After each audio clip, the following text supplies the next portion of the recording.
La Bible nous dit dans Actes 2, 42 qu'ils persévéraient dans l'enseignement des apôtres. C'est-à-dire qu'ils accordaient du temps et en tout cas, l'enseignement avait une importance très particulière dans l'église primitive, et ça devrait être la même chose aujourd'hui, parce que sans l'enseignement, nous ne pouvons pas connaître le Jésus que nous voulons aimer. Parce que Jésus, comme nous le savons, se révèle dans sa parole. Dans son esprit nous révèle Jésus, mais son esprit utilise la parole qu'il a inspirée lui-même pour pouvoir nous révéler le Jésus que nous voulons connaître. Le seul Jésus, bien évidemment, puisqu'il n'y en a pas plusieurs. Alors, tout à l'heure, Calix a parlé de quelque chose de miraculeux. Nous étions pécheurs et aujourd'hui, par le Saint-Esprit qui habite en nous, nous pouvons dire Abba Père. Nous pouvons appeler le Seigneur véritablement notre Père. Ça, c'est une grâce extraordinaire, incommensurable, que notre intelligence ne peut même pas sonder. Parce que pour peu que tu te retournes un petit peu et que tu regardes en arrière, que tu regardes dans le rétroviseur de ta vie et que tu vois ce que tu es, ce que tu étais, autant pour moi, et que Dieu, le Dieu saint, a daigné tourner son regard vers toi et t'accepte comme son enfant alors que tu étais haïssable, alors que j'étais haïssable, comme la Bible nous dit dans Ésaïe 53 au verset 6, nous étions tous errants. Errants, nous n'avions pas de direction, nous allions dans tous les sens et voilà que le châtiment qui nous donne la paix est tombé sur lui et aujourd'hui nous sommes ses enfants d'adoption. Amen. La Bible dit même que nous sommes des co-héritiers du trône. Imaginez-vous un peu le Dieu de gloire, le Dieu qui est assis dans les lieux très élevés, qui a tout créé, et il dit que nous sommes des co-héritiers du trône. Ça dépasse notre entendement. Devant cette réalité-là, de ce que Dieu dit que nous sommes devenus en lui, comment pouvons-nous encore nous considérer et même confesser de notre bouche que nous sommes des pauvres pécheurs? Avant de connaître Jésus, nous étions des pauvres pécheurs, effectivement, parce que nous ne pouvions pas nous en sortir du péché. Mais maintenant, au regard de l'œuvre de Jésus, au regard de ce que Jésus a accompli à la croix pour nous, dire que nous sommes de pauvres pécheurs, c'est ignorer l'œuvre de la croix. C'est remettre en question l'œuvre de la croix. C'est même nier l'œuvre de la croix. Et voilà pourquoi, avec l'apôtre Paul, je veux faire cette prière-ci pour nous. Éphésiens 1, verset 16. L'apôtre Paul, qui allait annoncer l'évangile et les gens se convertissaient, constatait que les bien-aimés qui avaient reçu Christ dans leur vie ne réalisaient pas encore ce qu'ils sont devenus en Christ. Et marchaient encore avec une idée de ce qu'ils étaient avant. Alors que cela est maintenant passé. L'apôtre Paul dit dans prie, ce n'est même pas dit, il prie. Il dit dans Éphésiens 1, verset 16, il dit, donnez-moi. Alors, dans la prière de l'apôtre, il dit, je ne cesse, d'abord il introduit en disant, je ne cesse de rendre grâce pour vous. Maintenant, je fais mention de vous dans mes prières. Et qu'est-ce qu'il demande dans ses prières? Afin que le Dieu de notre Seigneur Jésus-Christ, le Père de gloire, vous donne un esprit de sagesse. Il demande un esprit de sagesse. 1. Ensuite, et de révélation, qui vous le fasse connaître. Je reprends encore. Il demande un esprit de sagesse et de révélation qui vous le fasse connaître. Donc on a besoin vraiment de l'aide du Saint-Esprit pour qu'il nous révèle véritablement qui nous sommes devenus en Christ. Et il dit au verset 18, qu'il illumine les yeux de votre cœur. C'est-à-dire que la lumière du Saint-Esprit instruise notre intelligence, ouvre notre intelligence. Pourquoi? Afin que vous sachiez. Donc le problème, c'est que on ne sait pas certaines choses. On ignore certaines choses. Ce n'est pas parce qu'on voit encore se manifester dans notre vie certaines choses qu'on va confesser que nous sommes des pauvres pécheurs. Vous allez voir que la parole de Dieu dit le contraire. Nous ne sommes pas des pauvres pécheurs. Je sais que c'est quelque chose qui est couramment confessé dans les milieux chrétiens, couramment admis par des chrétiens, mais ça c'est un mensonge du diable. Nous ne sommes plus pauvres d'abord, et puis nous ne sommes plus des pécheurs. Puisque 1 Jean 3, versets 9 et 10 dit bien que celui qui est né de Dieu ne pratique pas le péché. Un pécheur pauvre, c'est quelqu'un qui vit de manière naturelle, habituelle dans le péché. Mais nous ne sommes plus cela. Donc il ne faut plus confesser ce que nous étions avant. Nous sommes devenus, on peut crier bien sûr à Dieu pour que Dieu vienne au secours de notre faiblesse lorsqu'il nous arrive d'être faibles, mais nous ne devons pas confesser que nous sommes des pauvres pécheurs, parce que là ça serait comme si Jésus n'a rien accompli à la croix. Verset 18, il dit qu'il illumine donc, qu'il nous instruise afin que nous sachions quoi? Quelle est l'espérance qui s'attache à son appel? Il nous a appelés et nous avons répondu. Nous étions élus et maintenant nous avons répondu à cet appel-là. Le Seigneur nous a fait entrer dans la bergerie. Regardons ce qui suit. Quel est donc? Il prie que le Seigneur éclaire l'intelligence spirituelle des Éphésiens afin qu'ils sachent quelle est la glorieuse richesse de son héritage. Est-ce que vous imaginez qu'avec une glorieuse richesse telle que la Bible dit de l'héritage céleste, Dieu qui a tout créé, est-ce que nous pouvons être, nous qui sommes au bénéfice de cet héritage, est-ce que nous pouvons être pauvres pécheurs encore? Il y a quelque chose qui est dissonant là-dedans. Il y a quelque chose qui ne coïncide pas avec ce que la parole de Dieu dit. Nous ne sommes pas des pauvres pécheurs. Ensuite, et de son héritage au milieu des saints. Verset 19.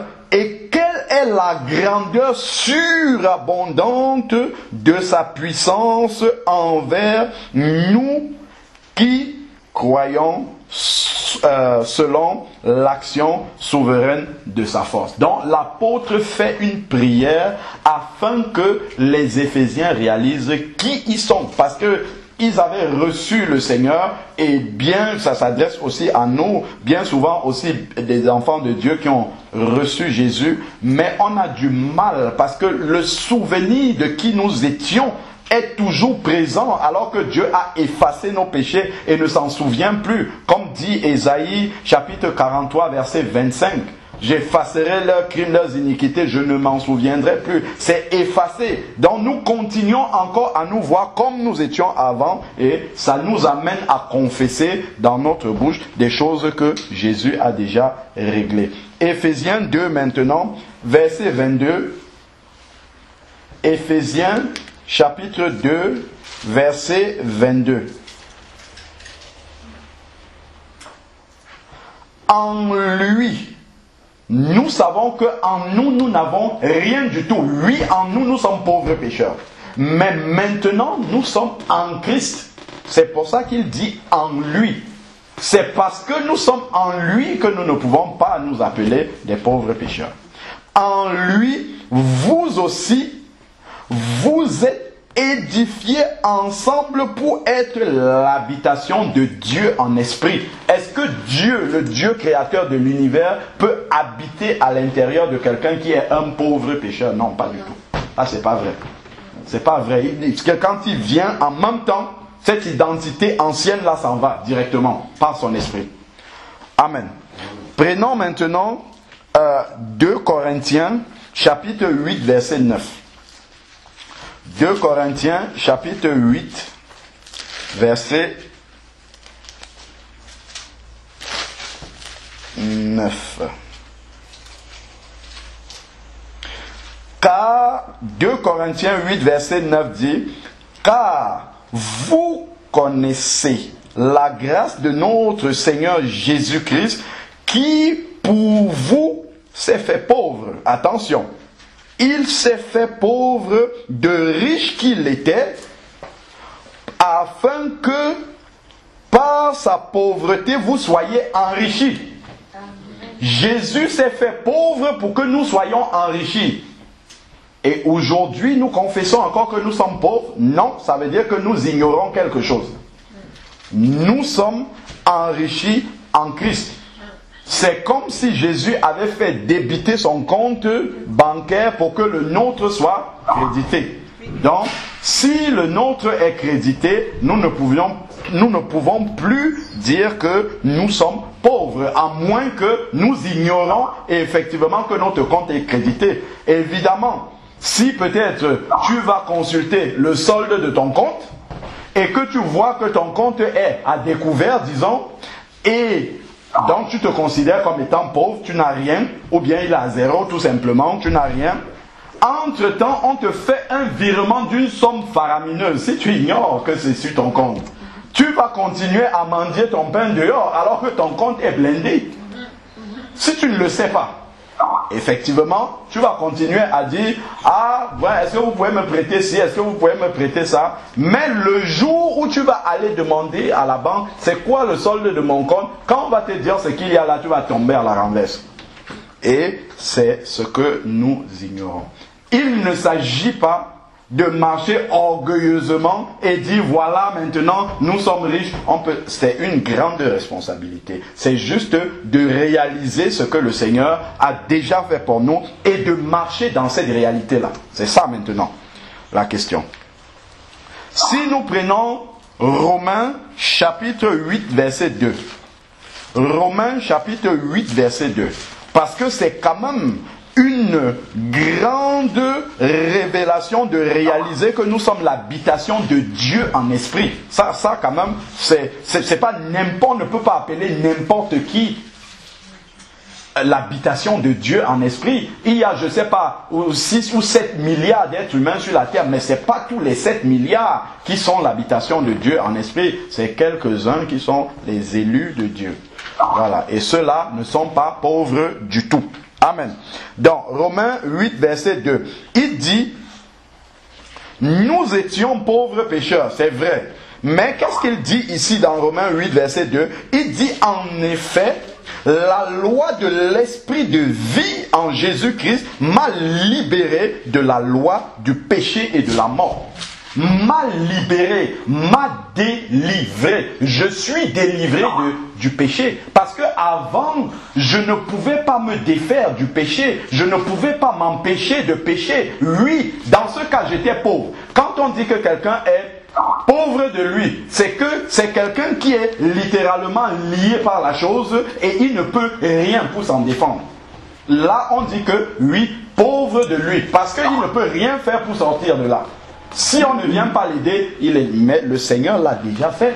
Nous ne sommes plus pauvres parce que, effectivement, par rapport, pour ce qui concerne le péché, nous savons ce qu'il faut faire pour ne pas rester là-dedans. Et il est écrit ici, il m'a libéré. Ce n'est pas il va me libérer, c'est qu'il m'a libéré déjà.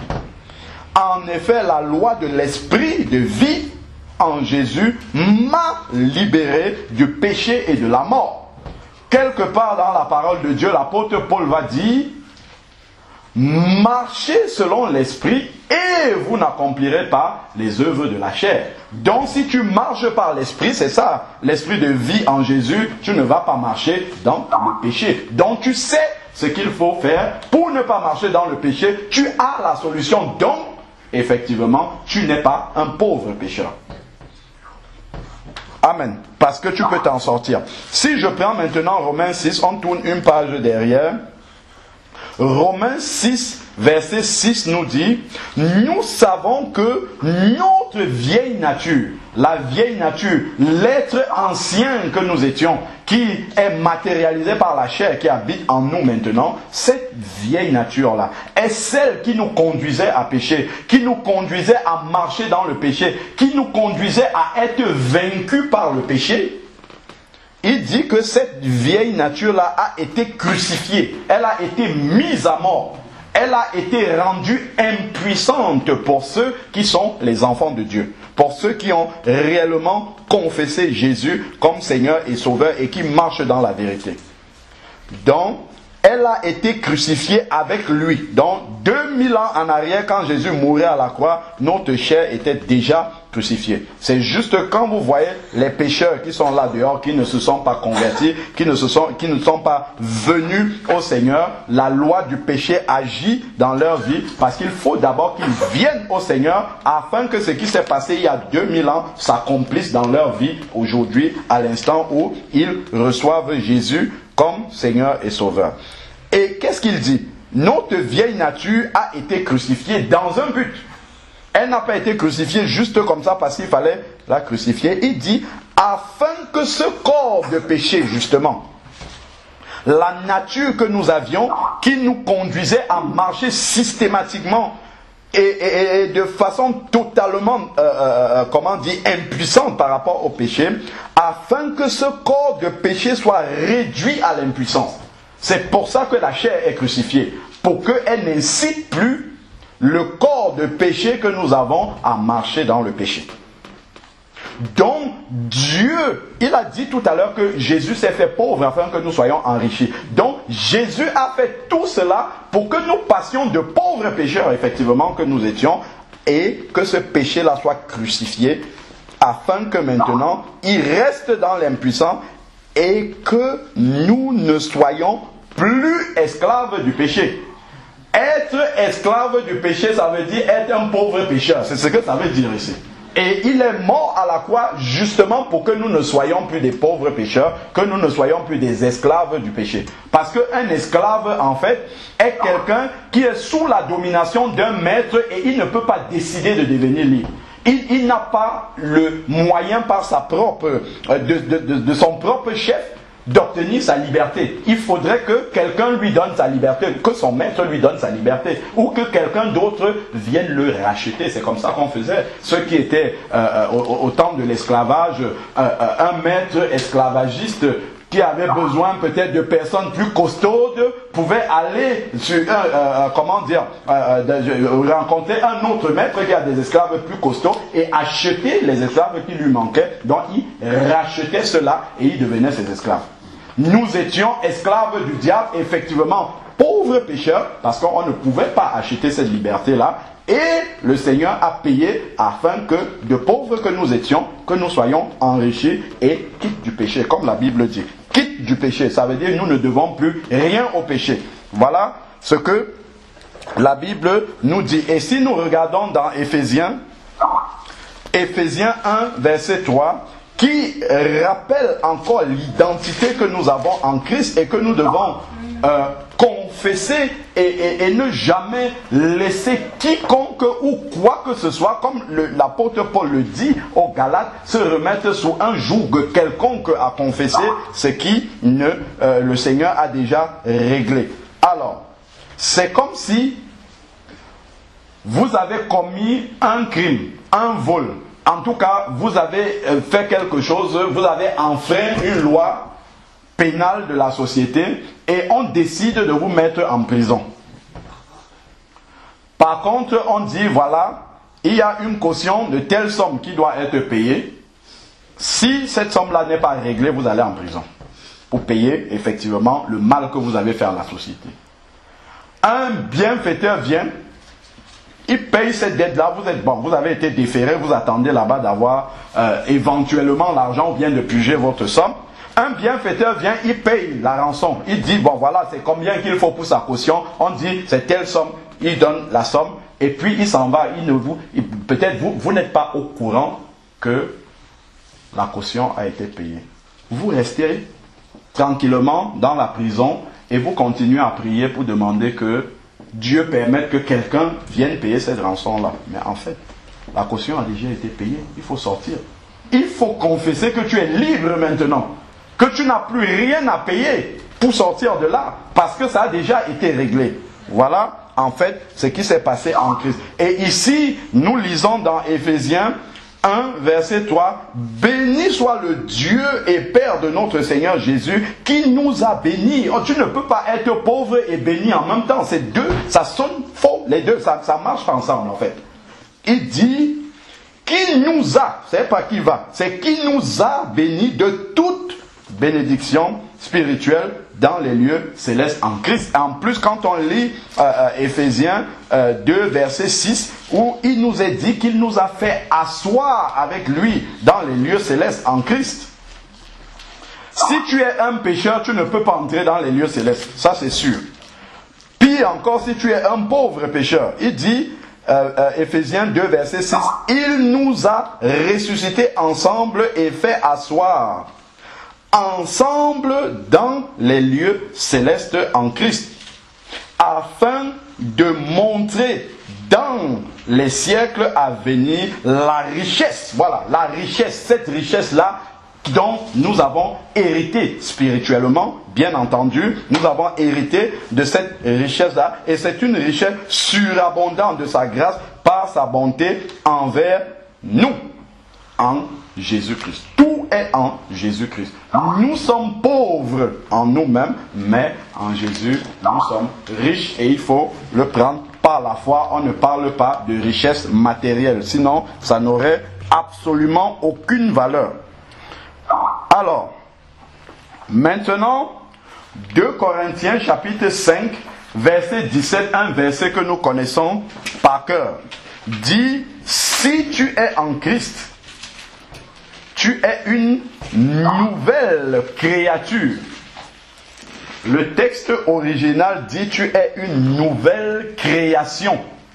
Donc Dieu t'a entièrement créé de nouveau. Donc ça c'est quelque chose que tu dois recevoir par révélation. Parce que souvent, on le confesse bien des fois, ça sort toujours de notre bouche, mais on ne réalise pas qu'est-ce qu'il y a derrière cela. Spirituellement, qu'est-ce que ça suppose? Quand il dit nous sommes une nouvelle création, quand Dieu a créé le monde dans Genèse 1, il n'a pas dit pour créer la terre, il faut que j'aille chercher un atome à gauche, un deuxième atome à droite, je mélange les deux et ça va donner le... Jamais il n'a utilisé absolument aucune matière première préexistante pour créer le monde.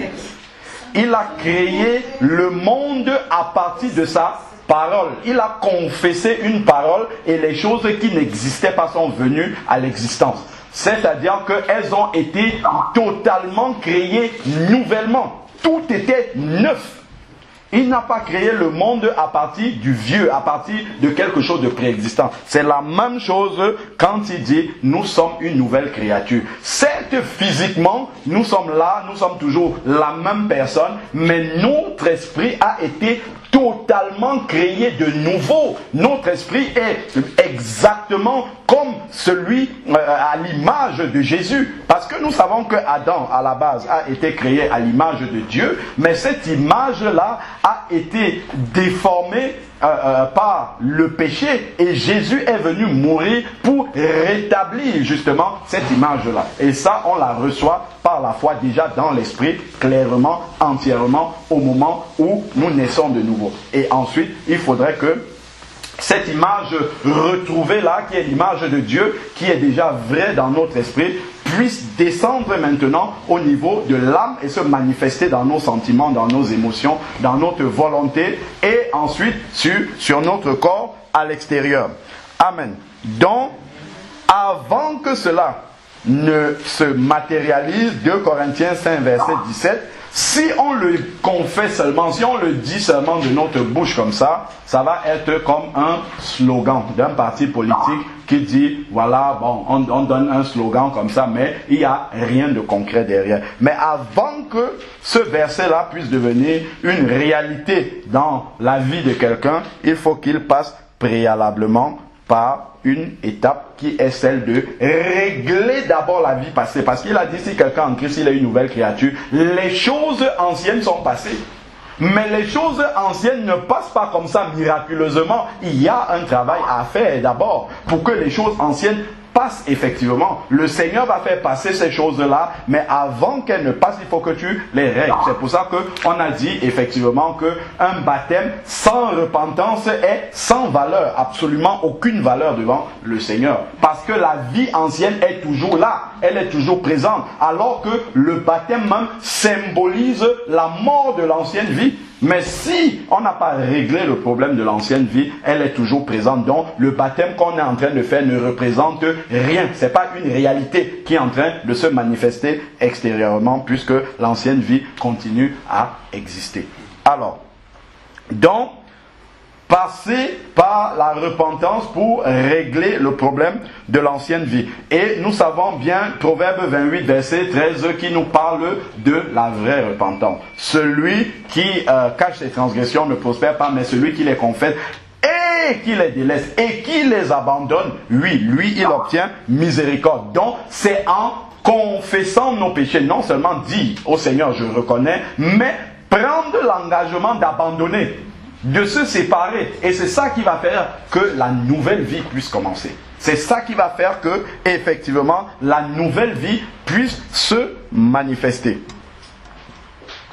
Donc, lorsqu'on parle d'abandonner dans la repentance, il y a la confession et l'abandon du péché. Lorsqu'on parle d'abandonner, il y a deux réalités dans ce mot abandonner-là.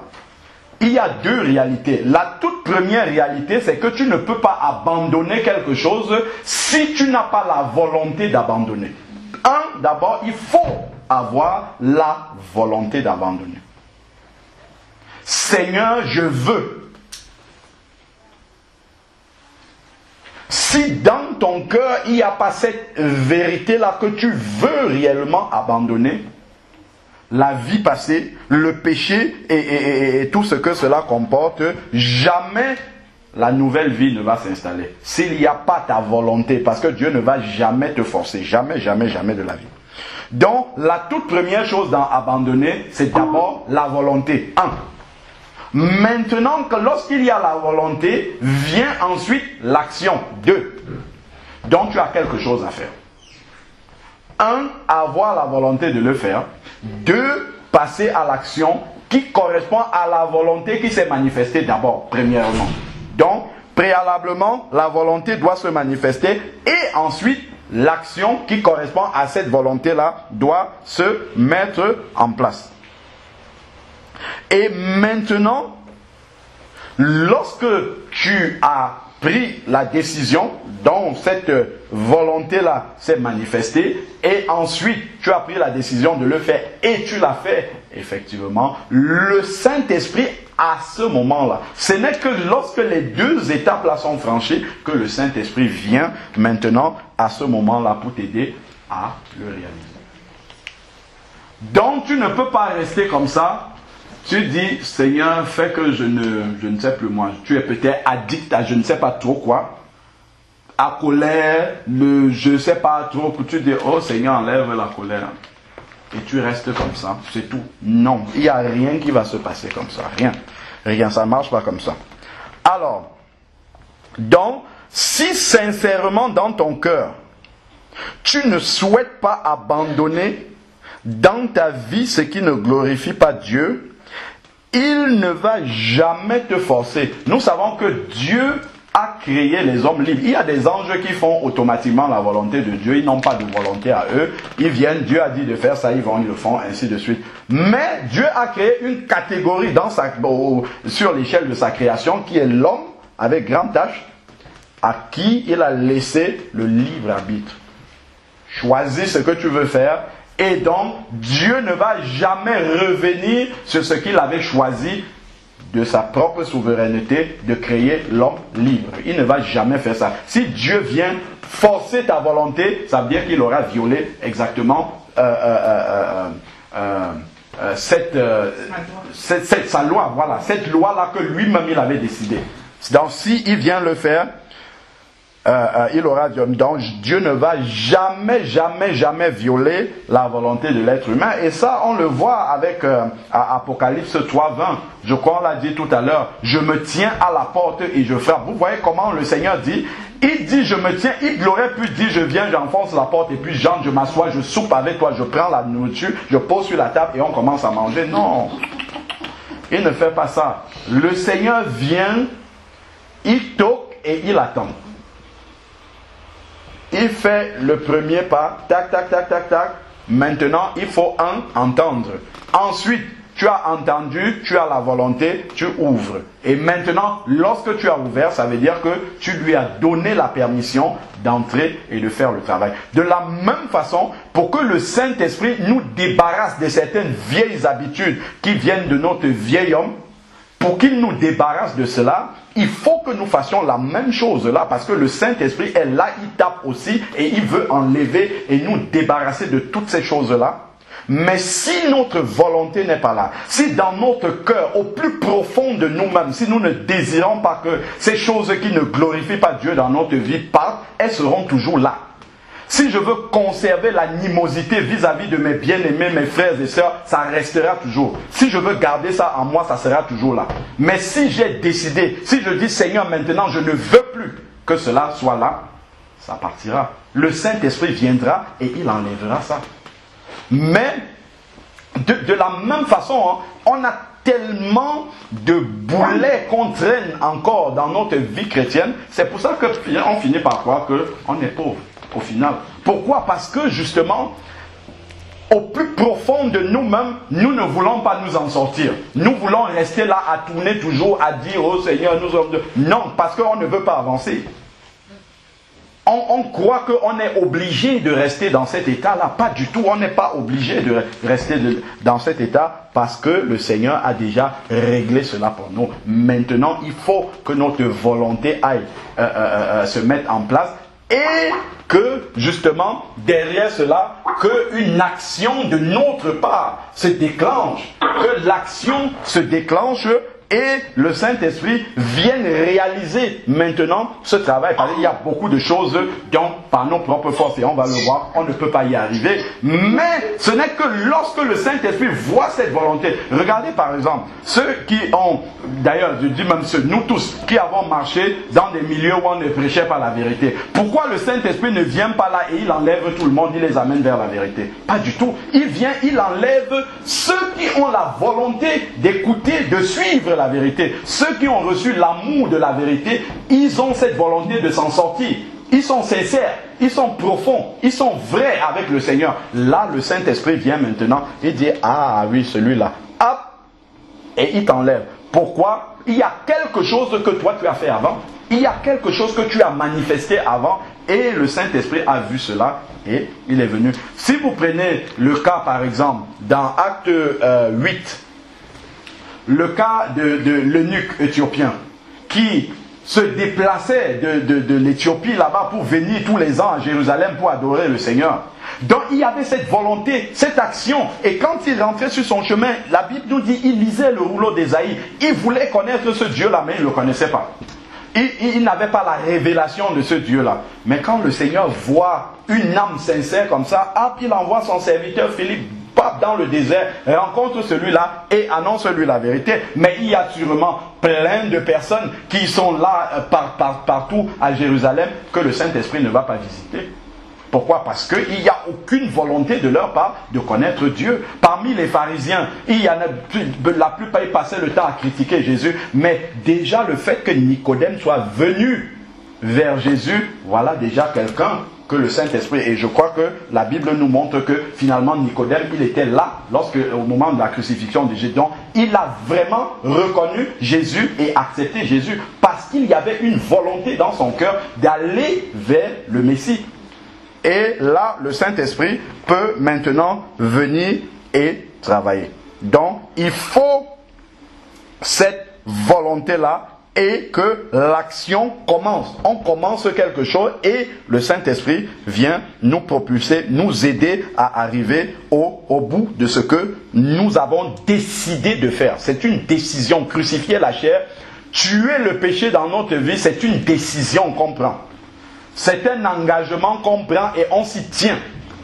Donc si on n'a pas pris une décision d'en finir avec ces choses-là, le Seigneur ne va jamais prendre la décision à notre place. Et d'ailleurs, il ne va même pas nous forcer. Alors, c'est pour ça qu'on rencontre, il y a des personnes, d'ailleurs la plupart même, je dis toujours il y a des personnes, mais c'est quelque chose qui est assez courant. On fait des prières, dans la prière on dit constamment, oh, je veux changer. Dans la prière, on dit, Seigneur, pardonne-moi de ceci, pardonne-moi de cela, change-moi, parce qu'on a la conscience que ce qu'on fait, effectivement, ne glorifie pas Dieu. Mais quand on confesse ça de nos lèvres, est-ce que réellement, au plus profond de nous, on veut que ça devienne une réalité?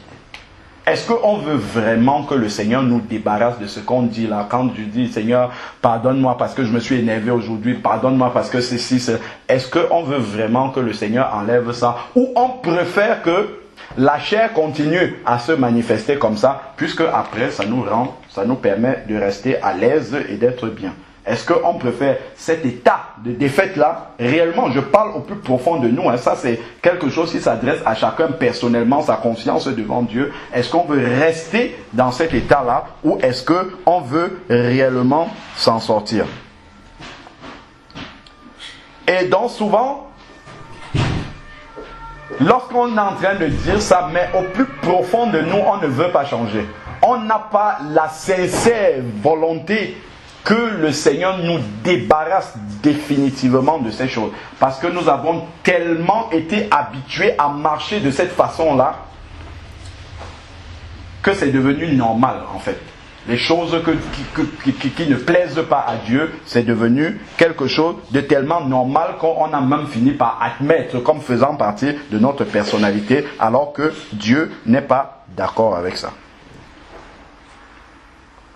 Et souvent, les paroles de nos prières, c'est juste par motif de conscience qu'on le dit. Parce qu'on sait que Dieu n'agrée pas ça.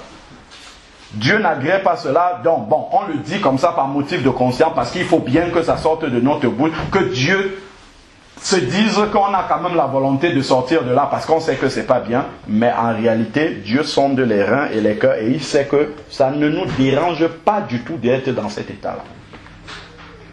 Parce que si le Dieu voit vraiment que ça nous embête, ça nous dérange d'être dans cette situation-là, tout de suite, il va envoyer le Saint-Esprit venir nous aider à nous en sortir. Et souvent, comme il n'y a pas cette volonté-là de couper radicalement, on a souvent dans notre cœur comme ça un désir inavoué de continuer à entretenir ces choses qui ne glorifient pas Dieu dans nos vies. On ne peut pas le reconnaître. Parce qu'en tant que chrétien, reconnaître tout ce que l'apôtre cite là, la calomnie, je ne sais pas trop, dans Pierre, tout ce qu'il nous demande d'abandonner, toutes ces choses-là, on ne peut pas avouer que vraiment on s'y plaît parce que ça nous pose un problème de conscience. Mais en réalité, ça ne nous dérange pas tant que cela. Alors, donc, ce que nous devons savoir, c'est que si au plus profond de nous-mêmes, il n'y a pas ce désir-là de se séparer, de couper avec ce que Dieu n'agrée pas, Dieu ne viendra pas à notre secours. C'est parce que la sincérité est dans notre cœur et le profond désir d'y arriver que le Seigneur va venir nous aider. Et ça, on voit dans la vie de l'apôtre Paul. Au travers de Romains 6, Romains 7 et Romains 8, l'apôtre Paul nous montre les différentes étapes, en fait, par lesquelles passe le nouveau converti.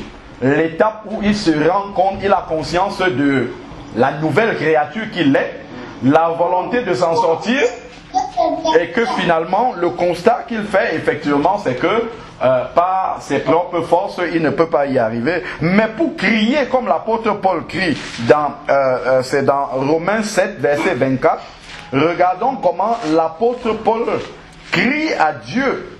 Apôtre Paul, Romains, chapitre 7, verset 24, il dit: misérable que je suis, qui me délivrera de ce corps de mort?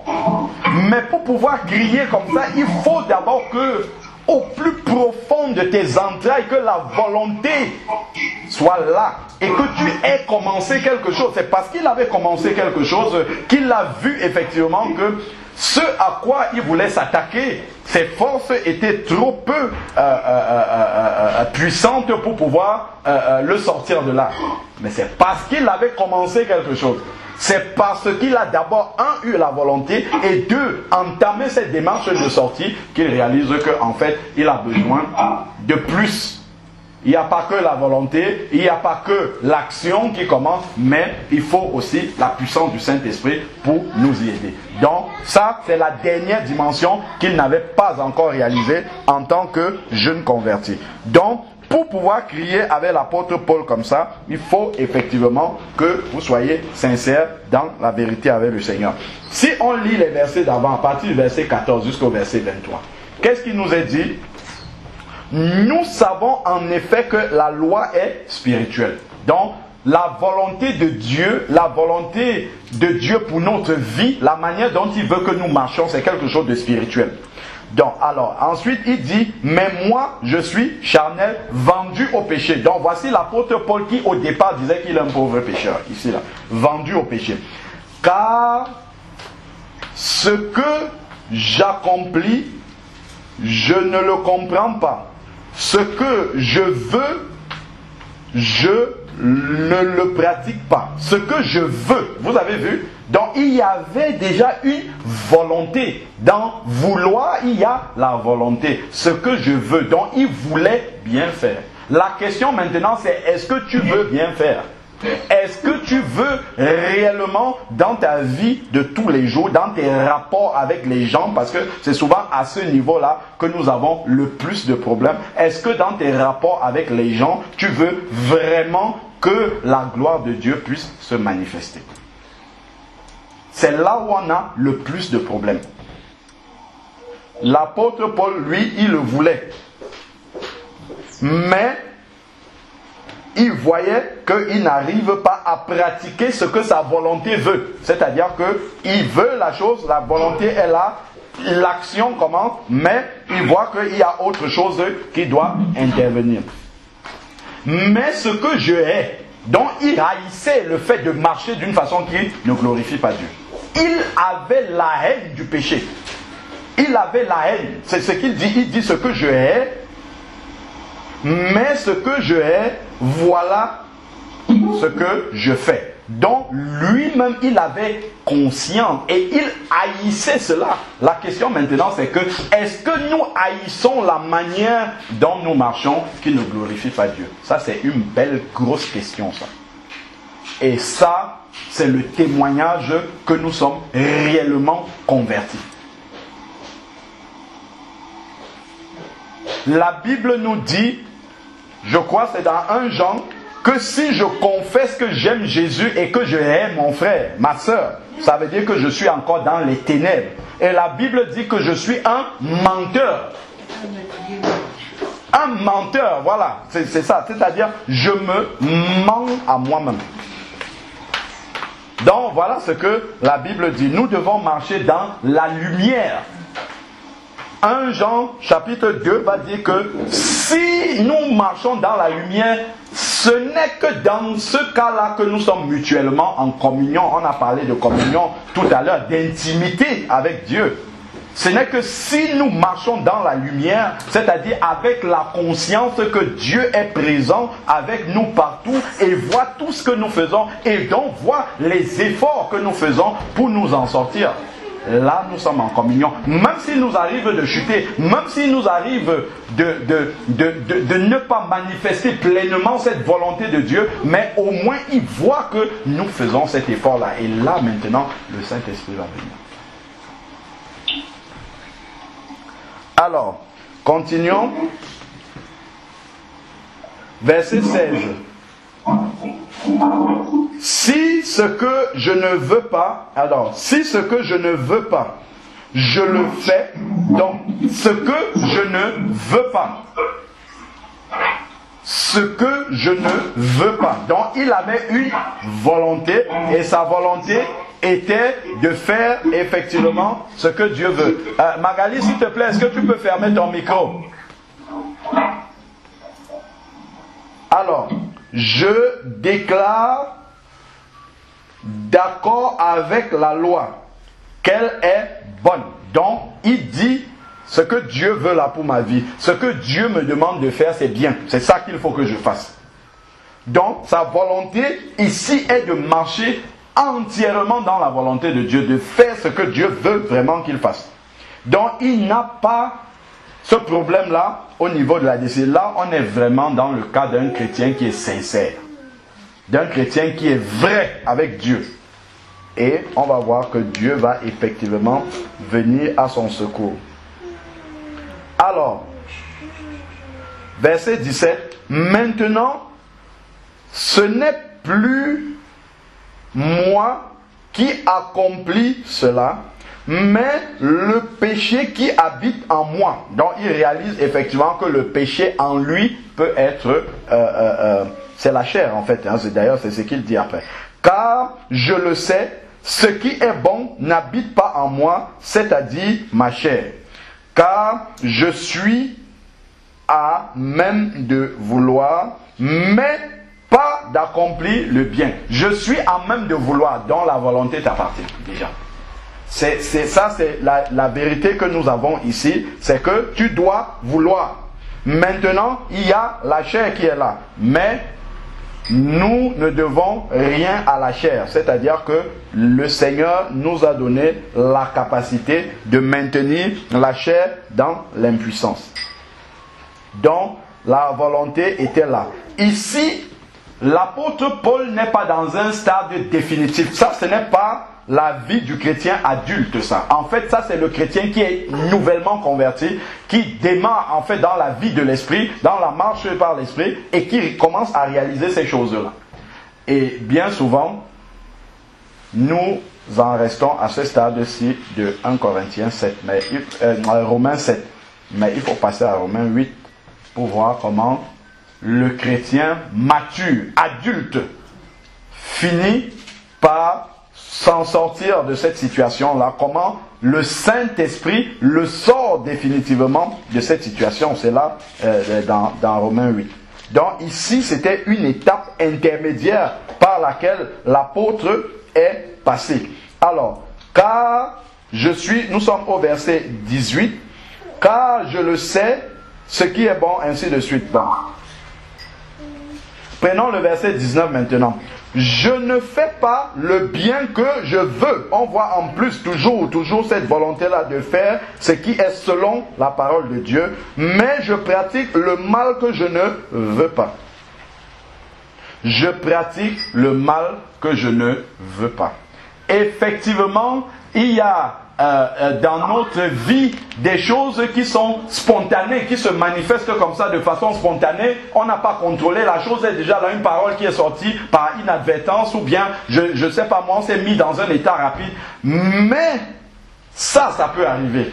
Mais seulement, on ne peut pas entretenir cela. On ne peut pas rester dans cet état-là. Si on reste dans cet état, c'est que nous ne voulons pas justement faire ce que Dieu veut.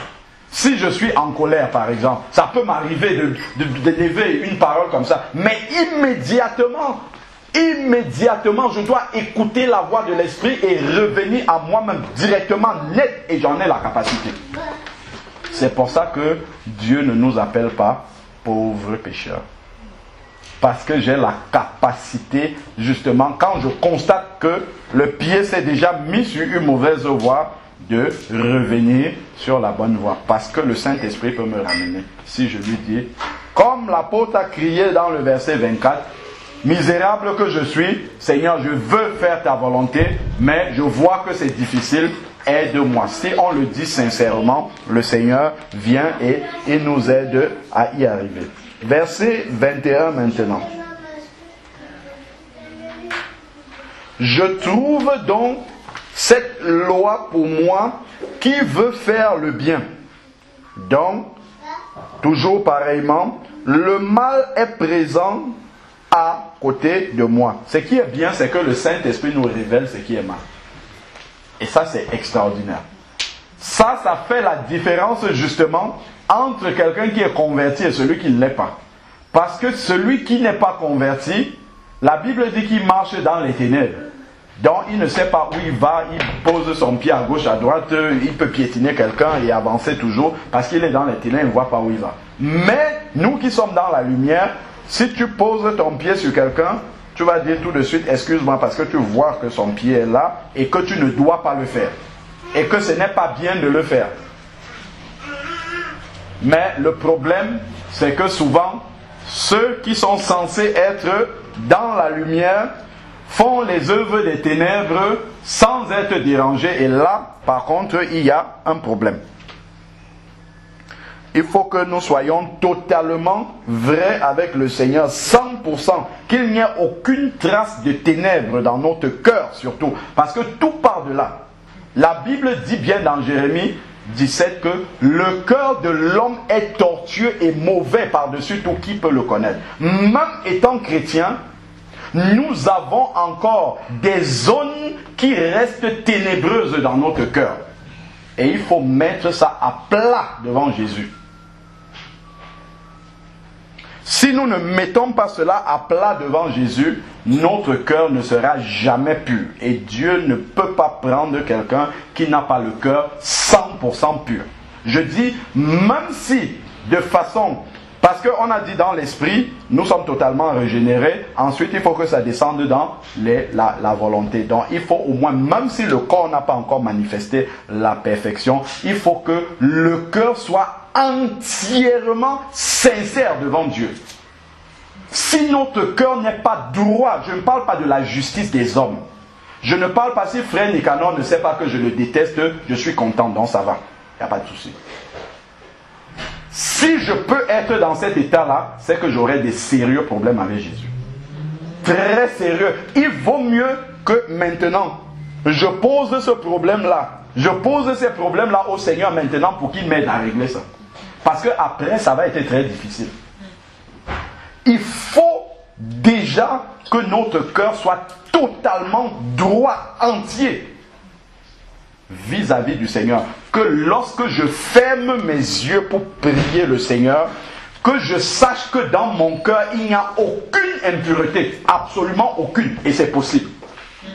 Même, je dis bien, même si ce n'est pas encore manifesté. On sait que si on ne peut manifester totalement cela que quand on aura revêtu le corps glorifié. Ça c'est vrai, ça il n'y a pas de problème. Donc on ne parle pas de quelqu'un qui manifeste la perfection. On n'en est pas encore là. Mais on parle déjà de la volonté qui est dans ton cœur. Qu'il n'y ait rien entre toi et Jésus. Et on a vu dans Matthieu 25 où le Seigneur a dit à chaque fois, si tu donnes un verre d'eau au plus petit d'entre mes frères, c'est à moi que tu l'as fait. S'il a faim, tu lui donnes à manger, c'est à moi. S'il était en prison, tu lui as rendu visite. S'il était malade, tu allais le soigner, ainsi de suite. C'est à moi que tu le fais. Donc, justement, quand nous disons qu'il ne doit avoir rien entre Dieu et moi, ça veut dire qu'il ne doit avoir rien entre mon frère et ma soeur et moi. Rien du tout qui ne dépende de toi. Effectivement, si c'est que, comment dire, tu dois avoir fait la démarche entière pour qu'il n'y ait rien. Si l'autre retient quelque chose contre toi, bon ok, d'accord, ça c'est de son côté. Mais quand tu fermes les yeux devant le Seigneur, tu sais qu'il n'y a rien dans ton cœur sur lequel Jésus peut dire, ici, là, tu ne veux pas. Ici, ça dépend de toi et tu ne l'as pas fait. Si tu as ta conscience tranquille, entière devant le Seigneur par rapport à ça, c'est bien, c'est ce que Jésus veut. C'est le premier pas. Et maintenant, il va amener par son esprit la manifestation à l'extérieur. Dans ce qu'on peut faire maintenant pour que la vérité qui est déjà dans notre cœur puisse maintenant se manifester à l'extérieur. Mais on a besoin de cette sincérité-là vis-à-vis du Seigneur. D'être totalement dans la lumière. Donc si on n'est pas dans la lumière par rapport au Seigneur, ça c'est sûr que nous sommes en train de marcher sur une mauvaise voie. Je crois que c'est David qui disait au Seigneur d'examiner et de voir s'il est sur une mauvaise voie et de le ramener. Examiner. Et ce qu'il y a, c'est que David n'avait pas le Saint-Esprit, c'est la différence. Enfin, il avait l'Esprit parce que c'est un des patriarches, sporadiquement, comme on sait que l'Esprit se posait sur les prophètes. Sporadiquement, ils annonçaient la parole de Dieu, mais il n'était pas le temple du Saint-Esprit comme nous le sommes aujourd'hui. Donc la différence, c'est que lui demandait au Seigneur d'examiner, mais nous avons l'Esprit de Dieu qui est là en nous. Donc ce n'est même pas ailleurs que l'examen doit venir. Si tu te mets comme ça dans la prière devant le Seigneur tout de suite, même sans se mettre dans la prière, puisque le Saint-Esprit est là pour témoigner de péché. Donc tout de suite, nous savons, ça là, ça c'est pas bon. Ça, je peux vraiment, dans mon cœur, Seigneur, j'ai décidé, je ne veux plus, je veux que ça s'arrête maintenant. Seigneur, aide-moi à manifester cela à l'extérieur. Alors maintenant, il dit, car, verset 22, je prends plaisir à la loi de Dieu. Donc il veut vraiment, mais dans mon fort intérieur, je prends plaisir à la loi de Dieu dans mon fort intérieur. Voilà ce qu'on était en train de dire, au plus profond de lui. Mais je vois dans mes membres. Donc maintenant, le problème pour lui, c'était à l'extérieur. C'était de manifester cela à l'extérieur. Donc le problème n'a jamais été à l'intérieur du cœur de l'apôtre.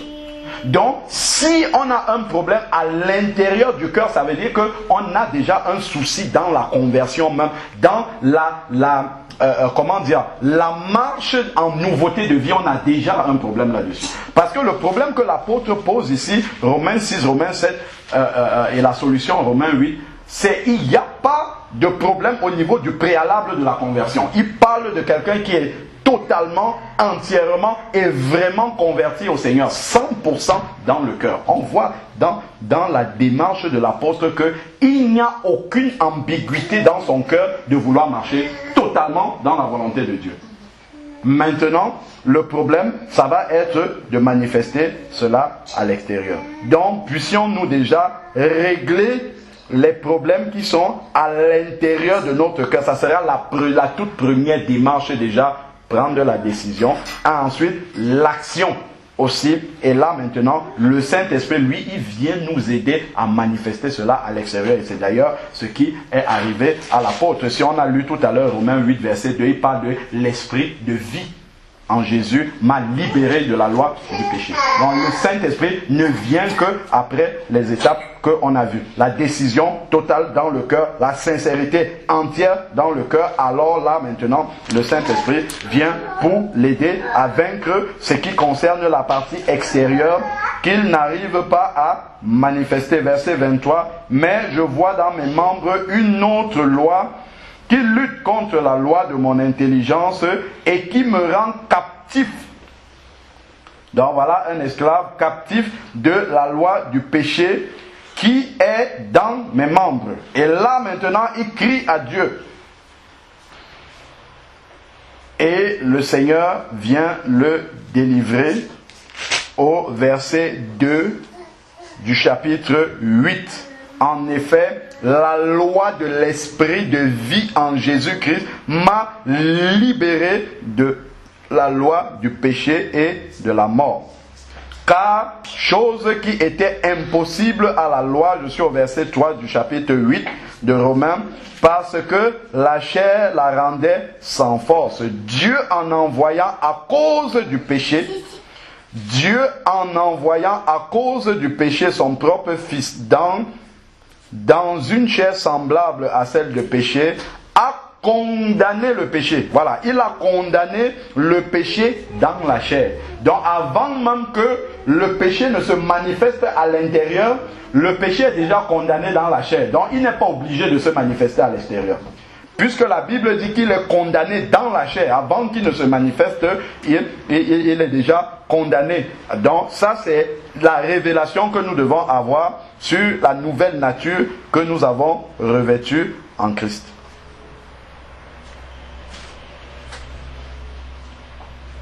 Voilà, et verset 4, et cela pour que la justice prescrite par la loi soit accomplie en nous. Que la justice soit accomplie en nous.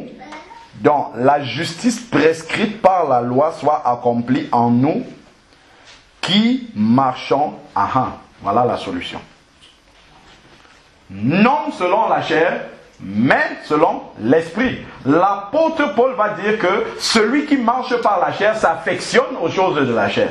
C'est-à-dire que quand tu as pris l'habitude de marcher, faire les choses de la chair, alors ton cœur commence à s'attacher. S'affectionner, ça veut dire désirer profondément quelque chose. Ton cœur va commencer même à désirer ces choses-là de la chair, à les entretenir, à marcher avec de façon courante. Mais il demande de marcher par l'esprit afin que nous puissions nous affectionner aux choses de l'esprit. Aimer la manifestation du fruit de l'esprit. Avec tout ce qu'il y a, l'amour, la joie, la paix, ainsi de suite. Alors, donc les bonnes dispositions doivent être déjà dans notre cœur. Lorsque on lit dans Matthieu 11, verset 12, il nous est dit en fait, Matthieu chapitre 11, verset 12, c'est un verset qu'on connaît. On connaît ce verset-là par cœur, mais souvent on le traduit d'une drôle de façon dans nos vies. Et moi-même d'ailleurs, au début de ma conversion, je le traduisais aussi comme ça dans ma vie. Matthieu 11, verset 12 dit « Depuis les jours de Jean-Baptiste jusqu'à présent, le royaume de Dieu est forcé dans certaines versions et ce sont les violents qui s'en emparent. » Donc, quand moi j'entendais violent, je pensais qu'il fallait participer à toutes les activités de l'Assemblée. Donc, il fallait se faire violence pour être là, partout, à tout ce qu'il faut. Lorsque on comprend bien de quoi il est question ici, il parle de la violence par rapport à nous-mêmes. C'est toi qui es le premier adversaire. C'est toi-même. C'est en toi qu'il faut faire cette violence-là. Parce que naturellement, ta chair ne veut pas marcher tel que Dieu veut. Ta chair ne veut même pas recevoir la volonté de Dieu pour ta vie. Donc c'est contre elle justement que tu dois être violent. Tu dois faire ce que la chair ne veut pas et ça va être un combat. Et nous savons que dans un combat, c'est le plus violent qui va remporter le combat, tout simplement. Si ta chair arrive à te brutaliser, eh ben, tu vas perdre le combat. Mais si par contre, justement, tu arrives justement à être violent par rapport à ta chair, à aller à l'encontre de ce qu'elle désire, là, à ce moment-là, tu vas t'emparer du royaume des cieux tel qu'il parle. C'est pour ça que le Seigneur Jésus parlait d'un combat à celui qui vaincra dans les lettres aux 7 églises, à celui qui vaincra. Donc il y a un combat effectivement à mener dans lequel il faut être violent. Et ce principal combat-là, c'est pas contre Satan, hein, c'est contre la chair. Même si cette chair-là est alimentée par ce qui vient de Satan, c'est quand même une chair qui habite en nous. Et on sait que Satan n'habite pas en nous. Il est à l'extérieur et il essaie de nous séduire. Prenons maintenant Éphésiens et on va finir par là. Éphésiens chapitre 4, versets 20 à 24. Éphésiens 4, 20 à 24.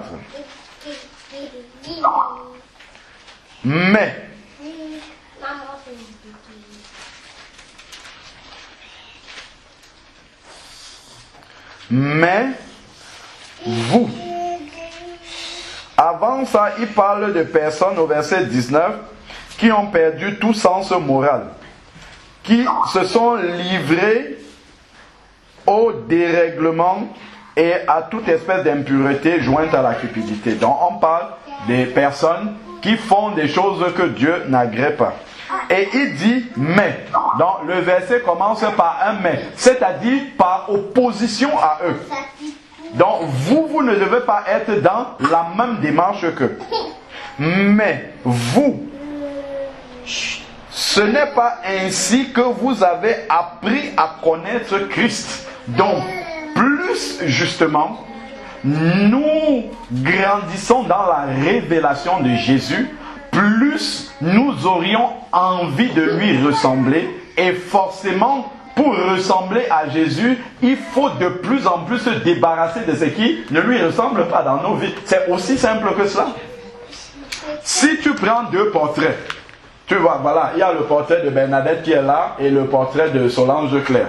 Si tu veux que Solange Claire ressemble maintenant à Bernadette, il faut que tu commences à enlever des parties de Solange Claire qui ne sont pas conformes au visage de Bernadette et que tu remplaces les parties du visage de Bernadette par ce que tu as enlevé sur Solange Claire. Au final, tu auras le même dessin.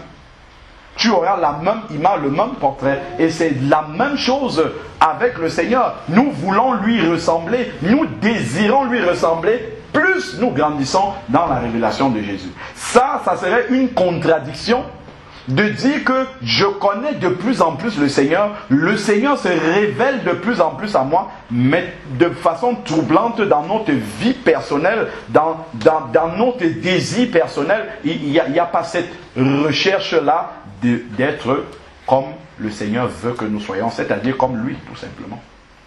C'est un vrai contraste. Alors, donc, continuons. Verset 20. Donc, vous avez appris à connaître Christ. Verset 21 maintenant. Il dit, si du moins vous avez entendu parler de lui. Donc, ici, il y a un si. C'est-à-dire que celui qui ne veut pas marcher comme Christ, celui qui ne veut pas ressembler à Christ, celui qui ne veut pas se débarrasser dans sa vie de ce qui ne ressemble pas à Christ, on peut comprendre que c'est que soit il n'a pas entendu parler de Christ, c'est la seule raison, la seule possibilité que l'apôtre pense qui peut justifier cela. Mais tu ne peux pas être né de nouveau, tu as reçu l'Esprit de Christ et tu ne veux pas dans ta vie personnelle ressembler à Christ, réagir comme Christ, marcher comme Christ a marché. Alors il dit, et si vous avez été instruit en lui, ou alors tu n'as pas entendu parler de Jésus, ou alors on ne t'a pas enseigné la parole de Jésus. Tu n'as pas été instruit en lui. Conformément à la vérité qui est en Jésus, effectivement, si on t'a enseigné l'erreur, tu vas porter l'erreur en toi et tu vas avancer avec. Mais tu as le devoir et l'obligation en tant qu'enfant de Dieu de pouvoir t'instruire toi-même en lisant la parole de Dieu et le Saint-Esprit viendra te révéler ce Jésus-là. Donc même si on ne t'a pas donné l'enseignement dans les réunions d'assemblée, au moins dans ta méditation personnelle de la parole de Dieu, le Seigneur va se révéler au travers de son esprit, il va t'expliquer justement cette parole-là. Qu'est-ce qu'il dit maintenant? Conformément à la vérité qui est en Jésus, qu'est-ce que ça suppose? C'est-à-dire, vous dépouillez à cause de votre conduite passée de la vieille nature. Se dépouiller de quoi? De la vieille nature qui corrompt par des convoitises trompeuses. Nous devons nous dépouiller de la vieille nature. Nous devons nous débarrasser, nous devons nous déshabiller. Parce que la vieille nature, en fait, c'est comme un vêtement que nous avons sur nous. Et l'apôtre nous dit que nous devons nous dévêtir, nous devons nous déshabiller. Quand tu enlèves totalement le vêtement qui est en toi, tu le jettes, tu le poses de côté et maintenant tu revêts un vêtement nouveau avec lequel tu avances. Se dépouiller, se débarrasser, se détacher, abandonner, laisser de côté. Voilà cela. Et ça, on voit également que se dépouiller, c'est un verbe d'action. C'est un verbe d'action qui est déclenché par une volonté d'abord. Donc tu as quelque chose à faire. Donc si tu restes là et tu croises les mains et tu dis, bon, j'attends que le Saint-Esprit fasse, le Saint-Esprit ne va rien faire parce qu'il y a une action. Vous dépouiller, c'est un verbe vraiment qui suppose que tu commences quelque chose, que tu engages une démarche, et alors à ce moment-là, le Saint-Esprit vient le rendre possible. Se dépouiller de sa vieille nature, abandonner, rejeter, laisser de côté, haïr totalement sa vieille nature avec les convois. On voit, il y a les convoitises trompeuses. C'est-à-dire que il y a des choses qui viennent de notre vieille nature que le malin va utiliser parce que justement dans notre cœur, on n'a pas encore décidé radicalement de couper avec ces choses-là. Vous avez vu que le malin dans Genèse 3, quand on parle souvent du péché originel, a vu qu'il y avait une convoitise dans le cœur de Ève. Et c'est là, il est venu jouer sur cette convoitise-là qui était là pour l'amener à pécher, à transgresser la loi de Dieu. Mais c'est parce qu'il y avait une porte ouverte. Donc, quand radicalement on n'a pas encore décidé de couper définitivement avec ces choses-là de la vie passée qui ne glorifient pas Dieu et qui sont dans notre cœur, le malin vient, il nous injecte des choses trompeuses. Tu sais, c'est pas tellement grave, je peux encore rester comme ça, Dieu comprend de toute façon. C'est pas ça le plus important. Donc, il va toujours venir avec des mots comme ça pour nous faire croire que nous pouvons rester comme ça et être en communion avec Dieu. Ça, c'est pour nous éloigner justement du prix de la vocation céleste. C'est pour que nous empruntions un chemin parallèle tout en pensant que nous sommes encore sur le chemin étroit. Et souvent, on ne réalise pas à quel moment on a pris la voie d'à côté et que nous sommes maintenant en train d'aller sur cette voie-là. Donc ce sont des convoitises qui sont dans notre cœur et le diable vient simplement nous encourager avec cela. C'est pour ça qu'il parle de trompeuse. Trompeuse parce qu'elle ne nous mène pas, au but final. Et ça, on a parlé tout à l'heure dans Matthieu 25 des vierges folles et des vierges sages. Il y a une réalité justement dans la parabole des vierges folles et des vierges sages. C'est que les vierges, les 10 étaient ensemble. Ça c'est l'église. Parce que pour être vierge, l'apôtre Paul dit, je vous ai fiancé comme une vierge pure à un seul époux. Donc, il parle bien de l'église. Ce sont des gens qui sont nés de nouveau, qui font partie du corps de Christ. Donc, les vierges sont ensemble. Marchent ensemble, ça c'est l'église. Mais lorsque l'époux vient, on crie à minuit, voilà l'époux. C'est lorsque l'époux vient que chacun se rend compte de son état spirituel. C'est la venue de l'époux qui révèle l'état spirituel des uns et des autres. Mais nous avons la grâce que le Saint-Esprit nous révèle déjà à chacun personnellement l'état spirituel dans lequel nous sommes. L'état de notre cœur quotidiennement, nous le savons. Quand tu veux te coucher le soir et que tu fais ta prière avant de t'endormir, tu sais comment Dieu voit ta journée là, telle que tu as été. Tu le sais entièrement du début jusqu'à la fin. Tu sais qu'il y a peut-être des choses qui n'ont pas été à la gloire de Dieu. Donc, les vierges folles, justement, ont attendu le dernier moment pour penser que c'est à ce moment-là qu'on peut se mettre en règle à faire les choses que Dieu voulait depuis longtemps que nous réglions dans notre vie. Mais à ce moment-là, le Seigneur dit, je ne te connais pas. Verset 23 maintenant, Éphésiens 4, verset 23. Être renouvelé par l'esprit dans votre intelligence. Donc il dit, lorsque tu vas te dépouiller justement de ta vie passée, tu vas te débarrasser de cela, tu vas l'abandonner, tu vas déshabiller ce vieux vêtement souillé là qui t'éloigne encore de Dieu. À ce moment-là, tu vas être renouvelé par l'esprit dans ton intelligence. Parce que la Bible dit bien que c'est notre péché qui nous cache la face de Dieu. Donc le péché va toujours être une barrière entre Dieu et moi. Maintenant, il dit et revêtir la nature nouvelle. Pour mettre un vêtement sur vous, il faut qu'il n'y ait pas un autre vêtement avant. C'est ça. Il faut d'abord enlever le vêtement souillé pour mettre le nouveau vêtement sur toi. Comme Jésus a dit qu'on ne prend pas du vin nouveau pour mettre dans de vieilles outres. On prend nouveau, nouvelle outre, et puis là on met du vin nouveau là-dedans. Le vêtement, il parle de revêtir ici. Donc pour que justement, et le revêtir vient totalement à la fin. Et il y a un et, verset 24, ça commence par un et, donc c'est une conséquence.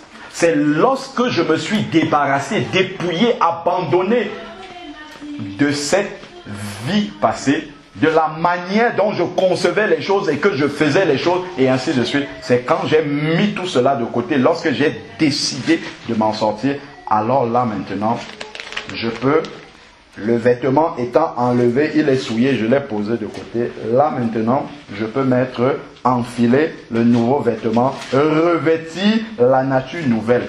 Et il nous donne une indication très précise de la façon dont cette nature nouvelle-là, cette nature qui peut faire la volonté de Dieu, cette nature qui peut marcher comme Dieu veut que nous marchions, il dit comment elle est faite. Elle a été créée selon Dieu d'abord.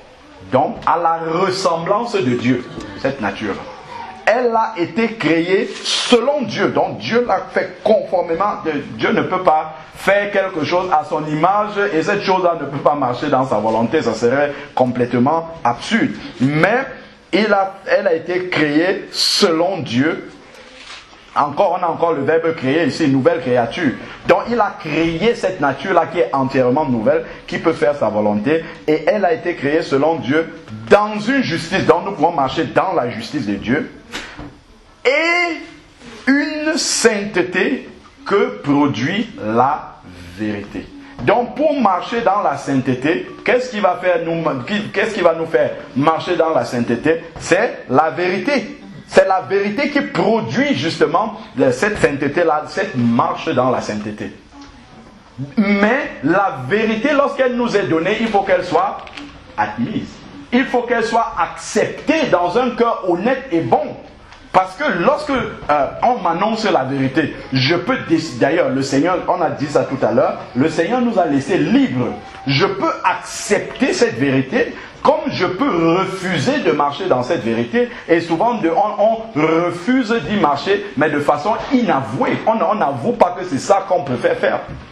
Donc ce n'est que lorsque la vérité est admise, acceptée dans un cœur honnête et bon, qu'on reconnaît son état, que alors à ce moment-là, maintenant, on peut marcher dans la sainteté. Et ce n'est que l'Esprit de Dieu qui peut nous aider à marcher dans la sainteté. Mais cet esprit-là ne vient nous aider effectivement que lorsque on s'est déjà dépouillé, débarrassé de l'ancienne vie. Et maintenant, le Saint-Esprit vient simplement manifester cette nature nouvelle créée selon Dieu dans une justice. D'ailleurs, je ne vais pas paraphraser cela parce que je n'ai pas retenu entièrement le dernier verset de Éphésiens. Éphésiens 4, c'est le verset 24. Voilà. Donc, cette nature nouvelle créée dans une justice et une sainteté que produit la vérité. Voilà. Donc, c'est cette vérité-là acceptée dans le cœur. Un cœur honnête et bon, c'est ce que la Bible dit, honnête, c'est-à-dire que nous devons être sincères, vrais, 100% devant Dieu. C'est pas un homme qui peut, ou une femme qui peut juger de notre honnêteté devant Dieu, c'est Dieu lui-même. C'est Dieu lui-même. Les gens, ils peuvent penser de nous ce qu'ils veulent. Ça a peu d'importance. À partir du moment où Dieu lui-même, il regarde dans ton cœur, et toi-même, tu sais ce qu'il voit dans ton cœur, s'il n'y a rien, gloire à Dieu, c'est bon. C'est ça qui est le plus important. Le reste a très peu d'importance. Donc, peu importe comment on te voit, peu importe ce qu'on dit de toi, si tu es 100% dans la lumière, déjà dans ton cœur, vis-à-vis du Seigneur, c'est ce que Dieu te demande. Parce que la suite lui appartient, de manifester cela au travers de son esprit. Seigneur Père, nous voulons te bénir encore de la richesse de ta parole. Merci parce que tu nous éclaires encore par ta lumière. Cette parole-là qui est une lumière qui éclaire notre sentier et qui nous rappelle encore aujourd'hui, Seigneur Père, comment est-ce que nous devons entrer dans ce plan que tu as pour nos vies, maintenant que tu nous as rachetés, maintenant que tu as fait de nous tes enfants. Seigneur Père, tu veux que nous marchions, Seigneur Père, selon l'homme nouveau, selon cette nature nouvelle qui a été créée selon toi, à ta ressemblance, Seigneur Père. C'est cela même que tu veux que nous manifestions. Seigneur, je te bénis de ce que tu as fait de nous, le temple de ton esprit. Ton esprit, nous sommes devenus l'habitation de ton esprit, Seigneur Père, qui nous révèle à chaque fois l'état même de notre cœur vis-à-vis de toi. Seigneur Père, que s'il y a des zones d'ombre encore dans mon cœur, Seigneur Père, que tu puisses me le révéler afin que, Seigneur Père, que je crie à toi, que tu nettoies et que je marche vraiment comme tu veux que je marche, Seigneur Père.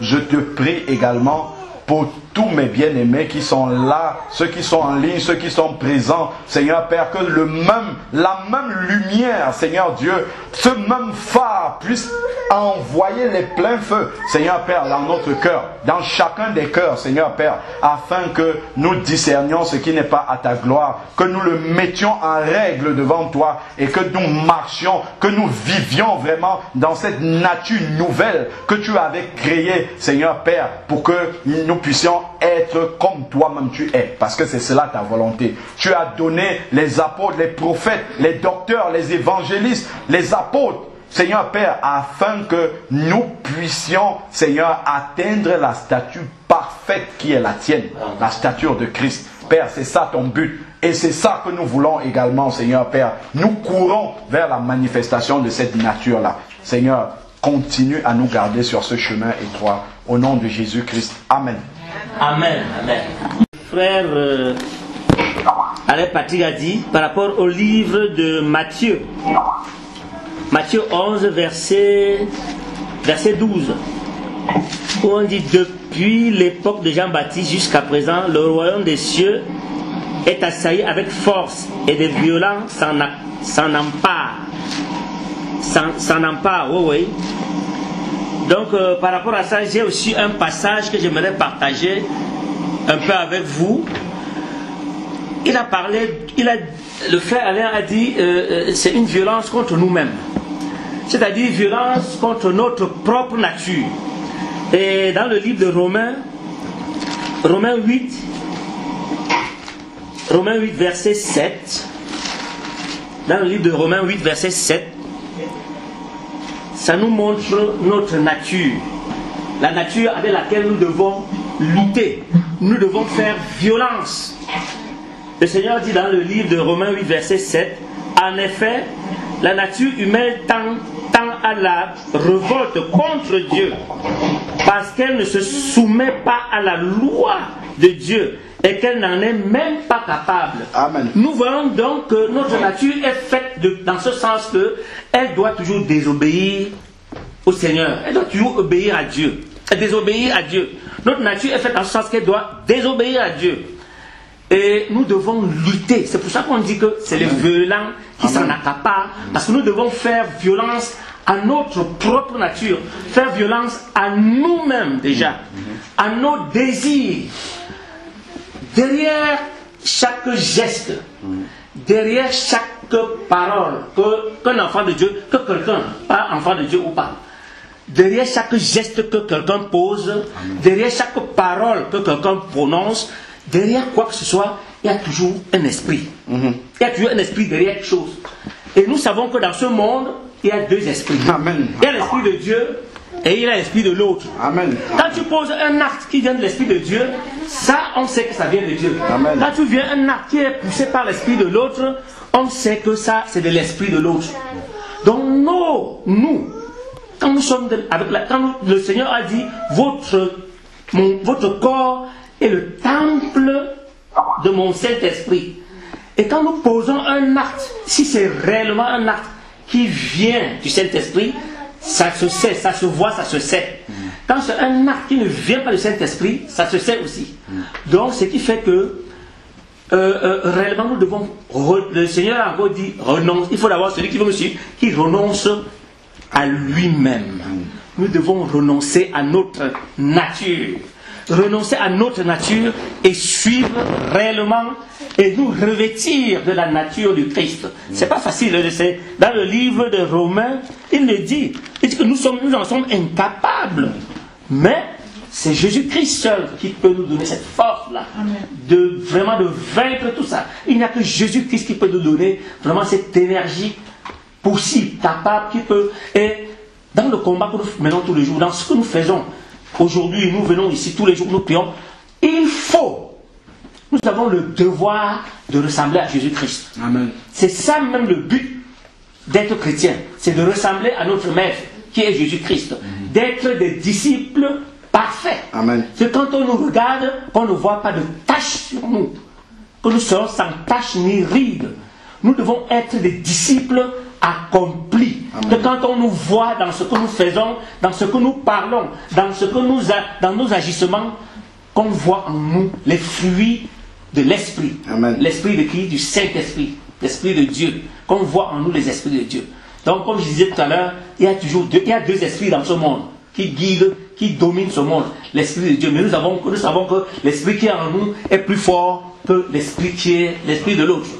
Et vraiment, il n'y a que avec l'Esprit. Nous, chaque acte que nous posons, nous devons le poser c'est-à-dire guidé par l'Esprit de Dieu.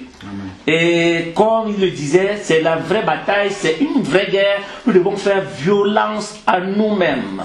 N'ayons pas peur, n'ayons pas honte, c'est la violence à nous-mêmes contre nos propres désirs. Parce que nous croyons en Dieu, nous croyons en Jésus-Christ, mais est-ce que nous adhérons à ce que Jésus nous dit là? Est-ce que nous adhérons? Nous connaissons peut-être, est-ce que nous connaissons réellement Dieu? On vient à Jésus parce que Jésus nous donne des choses. Nous lui demandons ceci, il nous donne. Mais n'ayons pas ce regard-là sur Jésus. Enlevons ce regard de donneur là en Jésus, c'est Jésus-Christ. Que nous n'ayons pas toujours ce regard que quand ça ne va pas, on va vers lui. Oui, c'est vrai, il nous demande ça aussi. Ça, c'est vrai. Mais cherchons à connaître Jésus pour ce qu'il est. Pour ce qu'il est. Déjà que moi, en tant que Bamileke, qu'est-ce qui se passait avant? Moi, quand j'avais un petit souci, j'allais au village pour faire les coutumes. Parce que je croyais que la malédiction et tout, mais aujourd'hui, c'est fini là, je ne fais plus. Pourquoi? Parce que Jésus a tout pris sur la croix pour moi. Je dois le voir par rapport à ça, par rapport à ce sacrifice qu'il a fait pour moi sur la croix là. Je dois connaître Jésus par rapport à ça. Par rapport à ce sacrifice sur la croix, par rapport à tout ce qu'il fait pour moi, par rapport à tout cet amour qu'il me donne là. Je dois me dire non, cette chair là, je dois la crucifier. Pour vraiment ressembler à Jésus-Christ. Par rapport à tout ce qu'il a fait pour moi, je dois crucifier cette chair. Je dois renoncer à moi-même pour ressembler réellement à Jésus-Christ. Je dois tout faire pour être comme Jésus-Christ. Et c'est pas facile.